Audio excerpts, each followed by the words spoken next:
All right, so now we're going to head over to some contract extensions, and I mean, teams have been really excited to offer these star players, throwing them money, which is great because these three guys are awesome. First one was Tre'Davious White. The Buffalo Bills re-signed him to a 4-year, $69 million deal. So that number's in between 69 and 70. I haven't really found a clear-cut source for it.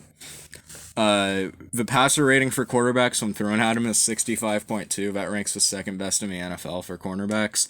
The target percentage is about 23.2. And what does he do if those targets are thrown at him? 6 interceptions, 58 tackles.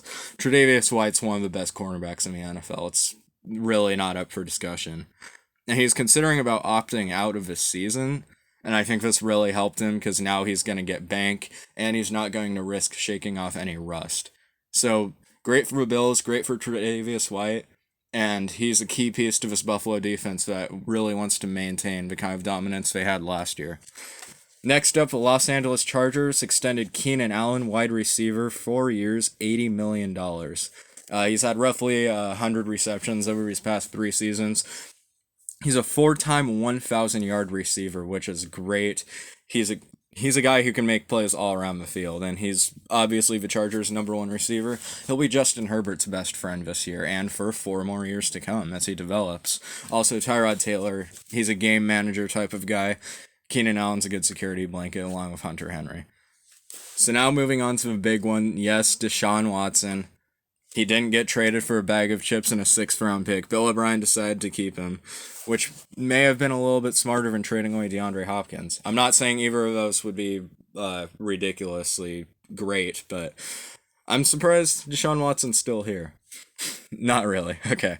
So he got extended to a 4-year, $160 million deal with $111 million of it guaranteed. That's a mega contract. Can you really call it a mega contract, though? Because Patrick Mahomes just signed for $500 million. I guess if you're not the best quarterback in the NFL, it is kind of a mega contract.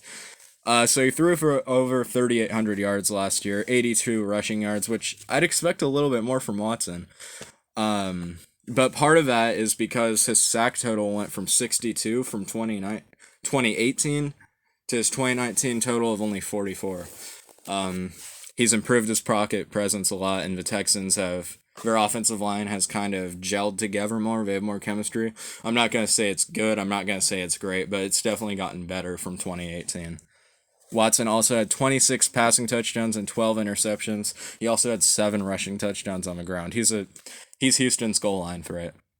And if you're a fantasy owner of David Johnson or Duke Johnson, be careful because Deshaun Watson is going to take away a lot of his red zone carries. Deshaun Watson's a winner.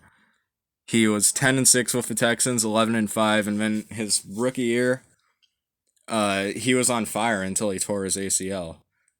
So now we're going to move on to another signing. It's not exactly a contract extension, but it should be brought up that Jadeveon Clowney has finally signed with the team.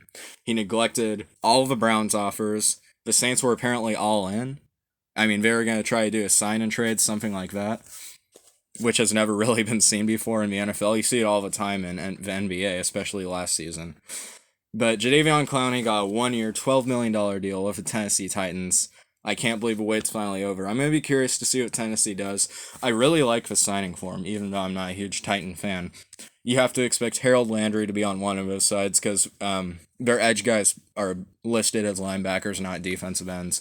And then Vic Beasley's on the other side. I don't know why he was so wanted this offseason when no one wanted to trade for him, but Tennessee wanted to. I mean, you have to expect Jadeveon Clowney to start over him. Maybe not week 1 because, we're less than a week away from the season and he needs to learn the plays. I guess as an edge rusher, I mean, your main thing is just get to the quarterback, fit your gap.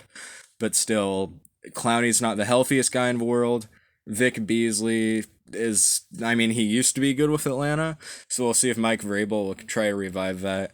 It shores up this front 7 as their secondary kind of got a little less deep, especially with Logan Ryan leaving to the New York Giants. And with that concludes all of the contract extensions and notable signings over the past day.